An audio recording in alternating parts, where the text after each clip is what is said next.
Is it a little cold in here? Welcome to December. Right? It's the 1 month of the year that we have a thing that no other months have. Of course, I'm talking about the letter D. That's right. We just got past Thanksgiving, or as they're now calling it, Black Friday Eve. Oh man, the whole shopping and all the stuff there, but as you get through the holidays, just try to use the Christmas alphabet. It's the one with no L.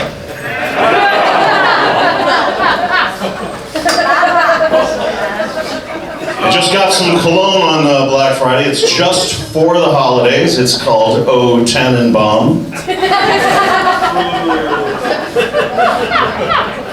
I have some friends that like to try to get in a quick game of golf during the 12 days of Christmas, and I asked, can you even, hit one under par during that? He said, oh yeah, it's still a birdie. It's a partridge on a par 3.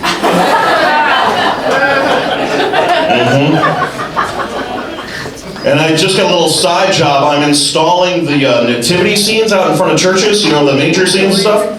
Yeah, I'm a crash test dummy. I don't really like working outside though. I'm not really outdoorsy. Like, I don't get camping. I don't get, why do you want to spend an entire weekend pretending to be homeless? I mean, even the food. Hobo pies. Not that they aren't delicious, because they are. They're pretty awesome. But like deer hunting, I have a lot of friends who like to go deer hunting. Do I have any deer hunters in the group? And no, and I'll tell you why no, because they're all out deer hunting. But I try to be polite, and I talked to a friend of mine, and I was like, so you went deer hunting this weekend? Oh yeah, I got me a 27-point buck doe, and got it. Awesome. And I'm trying to be polite. I said, what'd you get it with? Oh yeah, I used a Carabiner 30-06 Illudium Q explosive space modulator. Awesome. For those of you who recognize that weapon, it's, oh, that Earthling has stolen the Illudium Q explosive space modulator. Delays. Yeah, I tried that out. But yeah, I'm much better with orange cone season. I take those out in a row. No problem there. But I'm really having trouble as they're switching over from orange cone season to deer season. They pick up all the orange cones, have you noticed that? And then they replace them all with deer carcasses. There's so many dead deer on the highway right now, it's horrible. Man. But, I'm really glad they're fixing the roads. I mean, we hired a governor based on the entire principle of, fix the darn roads. I know she didn't say darn, it's a clean show. That's what we're doing here tonight.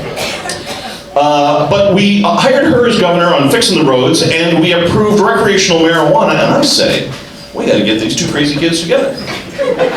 We used the tax revenues from the recreational marijuana to pay for the road repairs, and we call it Operation Pothole.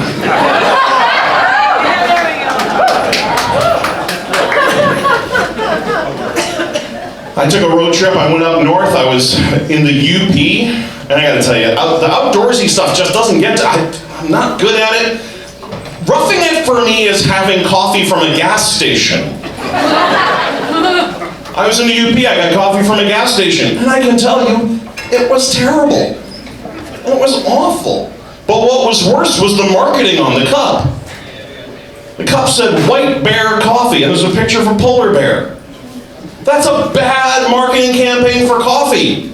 Black Bear Coffee, that's coffee. Put a little cream in that, you got your Brown Bear Coffee. Throw a shot of espresso in that, you got Grizzly Bear Coffee. Oh yeah, that's right. But they don't listen to me. They don't listen to any of my marketing ideas. So, for example, I came up with a whole new campaign for Imodium. Do yourself a solid.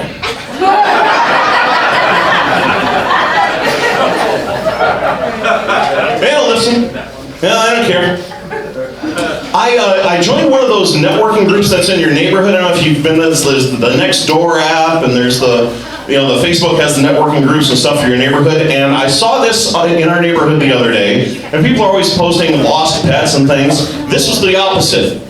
It read like this: our daughter found a mouse. She dressed it in a hot pink sweater.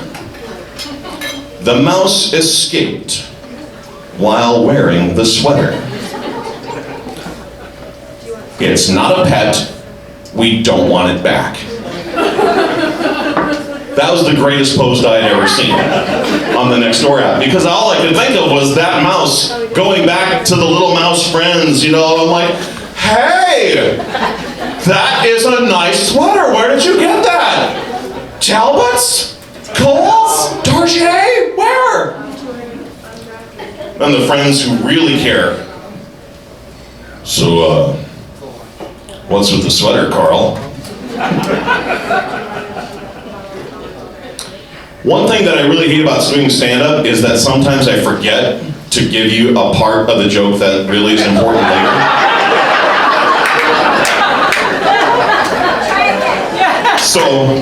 So here's the part. It's not a pet. We don't want it back. Its name is Princess Karen. Isn't that nice? They named the mouse that escaped wearing the hot pink sweater. So it gets back to all his little friends, the friends that really care. What's with the sweater, Carl? It's Princess Karen now. Yeah. So that didn't work out so well. I gotta work on that one some more.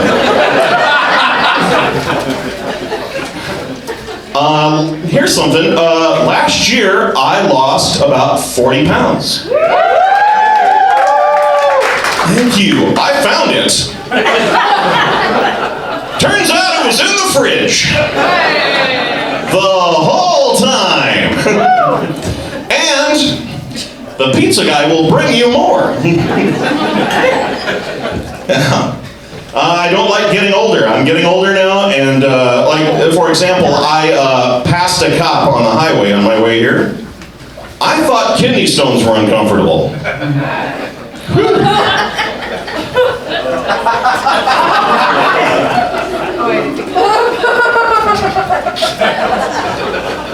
That's a fun one. You gotta wait for the whole thing to make it around the room.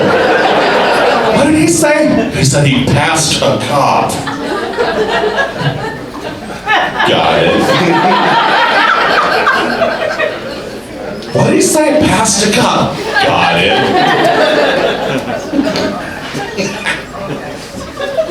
Yeah, I feel like I'm failing at everything as I'm getting older. Some people say I can't walk and chew gum at the same time. I sleep with a CPAP. I can't breathe and sleep at the same time. I now have plantar fasciitis, which, if you've never had, it's like standing on an entire set of Legos at all times. Right now, I am in tremendous pain. Which really brings to the irony of choosing stand-up comedy as a career. Maybe you should pick sit-down comedy. That might have been better. As I'm getting older, a number of my friends are at the stage where it's not that my friends are getting married, that my friends' kids are getting married and having kids. And as that happens, it's just weird, because I was driving around with a friend of mine the other day. He's like, oh, hey, pull in the store over here. I gotta pick up my daughter some baby formula. I'm like, dude, she's got 3 children. I'm pretty sure she's got the formula.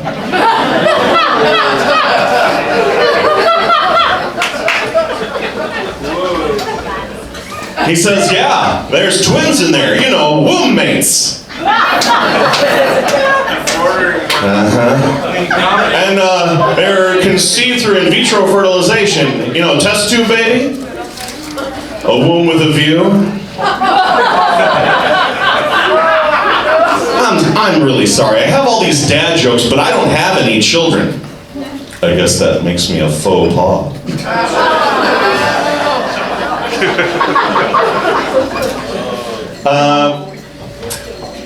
So with Christmas and everything, there's all the Christmas specials that when I was a kid, we had to watch at the appointed time. You had to be home in front of the black and white, or color if you were fancy, television to watch the Christmas specials. You couldn't record them and watch them later, stream them. We didn't have VHS or anything like that, but there they were. And the best one, absolutely, I think, was Rudolph the Red-Nosed Reindeer. Right? It's the wonderful story of a disadvantaged, different person, reindeer, who, is mocked and ridiculed by his friends, and finally, when he proves to be useful, is exploited. Merry Christmas, everybody!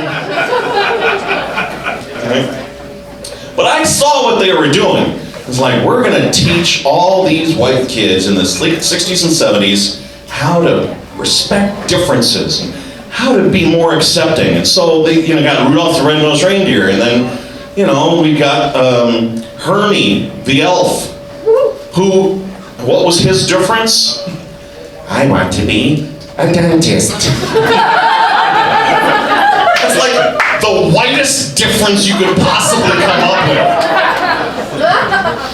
Yeah. And then you get the Island of Misfit Toys, you get the squirt gun that squirts grape jelly.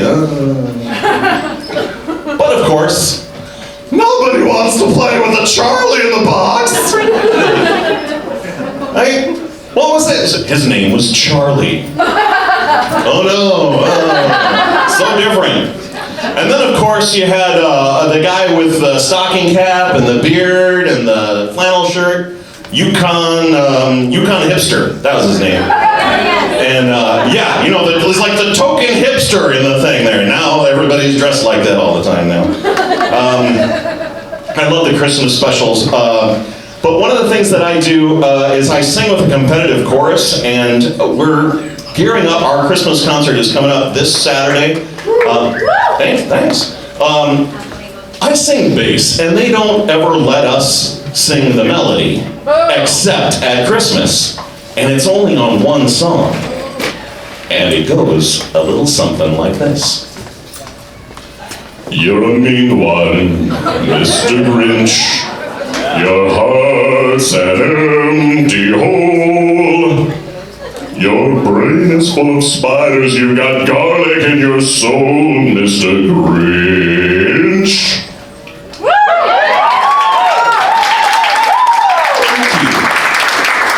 And the reason they let us sing that one is because there's a whole bunch of songs they cannot let us sing. Like, Here Comes Santa Claus. You'd better watch out. You'd better not cry. You'd better not pout, I'm telling you why. Santa Claus is coming. That's terrifying! But I'll tell you what though, when it comes to the Grinch song, we do not let the tenors sing that sucker. You're a mean one, Mr. Grinch. You really are a heel. You're as cuddly as a cactus. You're as charming as an eel, Mr. Grinch. Whole other level of creepy. I don't know what to do with that. Now, we're not supposed to sing Baby It's Cold Outside anymore. Nope, we're switching it to Baby It's Cold Inside this year. No, the building had a heat problem there. It's a lot warmer now than it was a little while ago. But the other song that we're not supposed to sing anymore is Up on the Housetop. You know this song? I think we need to take another look at it. Up on the housetop, reindeer paws, out jumps good old Santa Claus, right? And then he runs through all the gifts and everything. Here comes the stocking of little Nell. Oh, dear Santa, fill it well. Here is a dolly that laughs and cries, one that can open and shut its eyes. Lovely. Now here's the stocking of little Bill. Oh, dear Santa, what a glorious fill. Here's a hammer and lots of tacks, a whistle and a ball and a whip that cracks.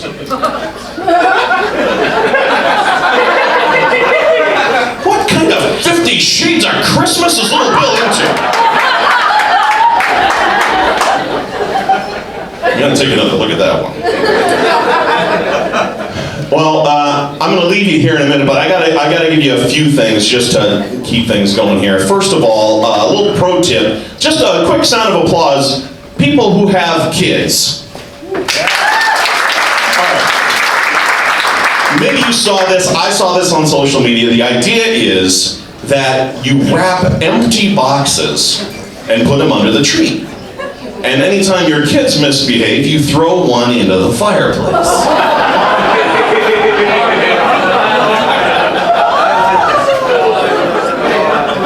And all I can think of is, what happens when you run out of kids?